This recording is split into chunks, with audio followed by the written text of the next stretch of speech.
About the only book then we study about the notes. मैं बताती हूँ इसमें इतनी आसानी हो सकती है। Mole and Avogadro number. इसमें जो एग्जाम्पल स्टार्ट किया जा रहा है कि एक बेसिक बात से, in a routine work we generally measure things by weighting, by counting with the opinion based on the comfort. It more be convenient to buy gloves of the pairs, 2 gloves, bananas by the dozen, 1 dozen is equal to 12 bananas, and tea sketches by gross, 1 gross equal to 144 sketches. A paper by cream, 1 cream is equal to 1500 sheets.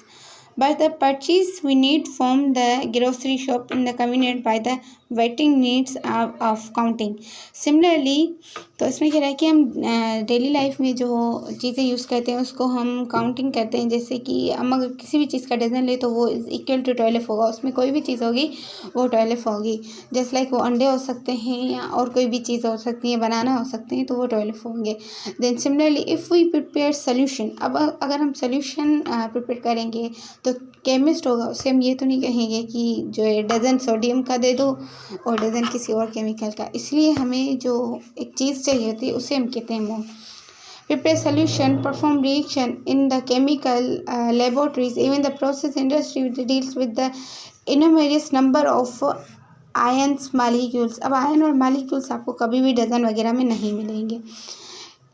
Unit that mix with the any other specific ratio since the atom or molecule so tiny, how can, वो इतना छोटा होता है, to be possible count them, उनको हम count भी नहीं कर सकते। To solve the difficulty chemists have devised unit is called mole। Chemist ने जो है एक चीज़ को कहा मोल, उन्होंने एक चीज़ डिस्कवर की mole. Is the convenient way to count number of particles, इसमें नंबर ऑफ पार्टिकल काउंट्स हो सकते हैं। and the chemical substance by weighting them। Okay, so mole जो है एक लैटिन हीप और पाइल वर्ड से लिया गया है, जिनका ऐसा मोल जो है एक ऐसा यूनिट है measurements of chemicals and amount of substance of specific number of particle। A mole is defined as a gram of atomic mass, a gram of molecular mass, a gram of formula mass of any substance, atoms, molecules, ions which contain 6.0 × 10⁻23 particles is called mole। अब मोल एक ऐसी चीज़ है, वो ग्राम, atomic mass, molecular mass कुछ भी हो सकता है, बट उसमें 6.0 × 10⁻23 पार्टिकल्स होंगे। Then mole represent the number of chemical entities fixed in the mass. उसके बाद है, तो इसमें आपको मोल की सारा कुछ पता चल रहा है, बट बहुत ही लेंदी तरीके से। अगर आपने पढ़ रखा है, आप इसको रिपीट करना चाहते हैं तो इसमें भी आपको बहुत सारा टाइम लग जाएगा। Conveniently we can say that the mole of any substance always emit Avogadro, the number of particles present in the 1 mole is equal to 6.0 × 10⁻23। सो इसका बेसिकली कहने का मतलब यही है कि एक मोल में 6.0 × 10⁻23 पार्टिकल्स होते हैं। In any substance is called Avogadro number. उन नंबर्स को हम कहते हैं Avogadro because of the scientist name of Avogadro which discovered the Avogadro's number and numerator value is 6.0 × 10⁻23। 1 mole of any substance always contains 6.0 × 10⁻23। Mole just एक unit है। जैसे force, तो just like हमारे पास 10 फोर्स है, तो फोर्स है, but उसका unit क्या होगा, न्यूटन होगा। जस्ट लाइक कि ये एक न्यूमेरिकल वैल्यू है और इसका जो यूनिट है वो मोल है, और ये न्यूमेरिकल वैल्यू एवोगैड्रो ने डिस्कवर की थी। Particle and the two what contains same number of atoms, but 1 mole of magnesium has mass 24 gram and weight of 1 mole of carbon। Example given, 1 mole of magnesium 24 grams के equal है, उसमें भी number of atom 6.0 × 10⁻23 है, and 1 mole of carbon 12 ग्राम है, उसमें भी जो numerical value है एवोगैड्रो 6.0 × 10⁻23 है। ये इतनी बड़ी वैल्यू है कि आप इसको काउंट कर ही नहीं सकते, आपको सालों लग जाएंगे और सालों तक आप जिंदा नहीं रहेंगे।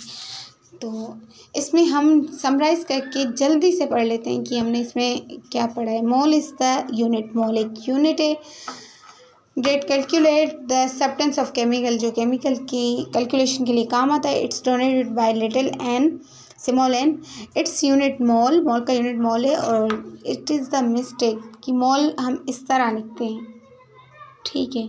तो मैंने जब हेडिंग दी तो मैंने खुद से ही दी, तो मैंने भी इसमें मिस्टेक की है, बट मोल को इस तरह नहीं लिखते, मोल को जस्ट लिखते हैं MOL। तो इसको अभी करेक्शन भी करते हैं कि मोल को किस तरह लिखते हैं। इससे पहले मैं आपको बुक में दिखा देती हूँ किस तरह लिखा हुआ है। वैसे ई साइलेंट आएगा, बट बुक में LE लिखा हुआ है, ओके। देन इधर हमने मोल के बारे में पढ़ा, ये तो आप पहले भी पढ़ चुके हैं। तो एवोगैड्रोस नंबर, और इसको हमने जल्दी से समराइज़ कर लिया। अगर किसी प्रॉब्लम के लिए हमको कोई कॉन्सेप्ट ढूंढ रहे हैं तो इधर से हमें मोल का कॉन्सेप्ट, और इधर से मैंने 3 टाइप से इस फार्मूले को रीअरेंज किया है। पहले हम मोल का पता कर रहे हैं, दूसरे में इस मोल के फार्मूले को इजी करके लिखा है, और तीसरे में हम मोल के फार्मूले से मास भी निकाल सकते हैं। देन ये जनरल नॉलेज के लिए मुझे वहाँ पे ग्लूकोज की कोई चीज़ पता चली कि इसका फार्मूला ये होता है, तो मैंने ये भी लिख दिया। एवोगैड्रोस नंबर जो एक न्यूमेरिकल वैल्यू है, जस्ट जो मोल में होती है, मोल की न्यूमेरिकल वैल्यू को एवोगैड्रोस नंबर कहते हैं, ओके। इसको भी मैंने 3 फार्मूले से रीअरेंज कर के रखा है। नंबर ऑफ पार्टिकल्स इससे निकल सकते हैं, और इससे एवोगैड्रोस पार्टिकल को मालूम कर सकते हैं, और इससे इधर जो है शुगर का एक फार्मूला है जो जनरल नॉलेज की, तो मैंने लिखा है। Then move on next topic. So ये बुक का नेक्स्ट पेज है, तो इसमें भी जो है कुछ एग्जाम्पल देकर उन्होंने मोल को समझाया है, और मोल की कुछ यूनिट बताए हैं, जैसे न्यूमेरिकल वैल्यू के यूनिट। और इधर इन्होंने स्टैंडर्ड टेम्परेचर प्रेशर के बारे में बताया। अब स्टैंडर्ड टेम्परेचर क्या होता है? एस मतलब स्टैंडर्ड, T मतलब टेम्परेचर, P मतलब प्रेशर। सो इधर ये हाइड्रोजन एक गैस है। अब गैस के लिए हम जो फार्मूले न्यूमेरिकल वैल्यू यूज़ करेंगे, जैसे वहाँ पे हम एवोगैड्रो वैल्यू यूज़ कर रहे थे, यहाँ पे हम 22.4 डेसीमीटर क्यूब वैल्यू यूज़ करेंगे अगर हमें स्टैंडर्ड में गिवन हो। स्टैंडर्ड कंडीशन क्या होती है? जैसे हमें इजिकल 1 मोल मिला है, तो उसका टेम्परेचर ज़रूरी है 273 होना चाहिए, और प्रेशर 1 atm होना चाहिए। 1 atm इजिकल टू होता है 760 टोर। अगर आपको 760 टोर्स भी गिवन है, तो ये आपकी स्टैंडर्ड टेम्परेचर प्रेशर की कंडीशन अचीव हो चुकी है। तो अब हम नेक्स्ट पेज को, इनमें से जो नेक्स्ट पेज है उसको हम इधर स्टिक करते हैं। सो नेक्स्ट पेज में हमारे पास आता है relationship between mole, molar mass and Avogadro's number. तो बेसिकली ये रिलेशनशिप तो इनके बीच में, बट हमें टाइप्स ऑफ सब्सटेंस यहाँ पे पढ़ाया जा रहा है। जैसे सब्सटेंस है sodium, water, common salt, chloride. अब इनमें अगर अकॉर्डिंग टू केमिस्ट्री में बहुत सारे डिफरेंस है, तो हमें जो बेसिक चीज़ समझनी है हम वो समझते हैं। ये सिंबल और फार्मूले हैं इनके। उसके बाद मोलर मास है, और इधर kind and number of particles of mole. तो ये वैसे तो लेंदी लगेगा, ये एटम है, और एटम एलिमेंट्स में होते हैं। देन कंपाउंड्स में मॉलिक्यूल्स होते हैं। एटम बन के एटम खुद मिलकर जो है मॉलिक्यूल बनाते हैं, मॉलिक्यूल बन खुद मिलकर कंपाउंड बनाते हैं। उसके बाद फार्मूला, यूनिट और आयंस का कॉन्सेप्ट है। अब इन सब को ईजीनेस करने के लिए मैंने एक लेक्चर से बहुत ईजी से स्टिकी नोट्स बनाए हैं, जो भी हम इधर पेस्ट करेंगे। तो ये है वो नोट्स, इसमें बिल्कुल ही आपको कॉन्सेप्ट का फील आ जाएगा। सब्सटेंस से कोई भी, उसी सब्सटेंस पे पार्टिकल्स होते हैं, ओके। पार्टिकल्स यानी ज़रात, ओके। पार्टिकल्स अब वो किसी भी टाइप्स के, किसी भी काइंड के हो सकते हैं, जैसे लाइक एटम हो सकते हैं, मॉलिक्यूल हो सकते हैं, क्रिस्टल हो सकते हैं, या फार्मूला, यूनिट और आयंस हो सकते हैं। वैसे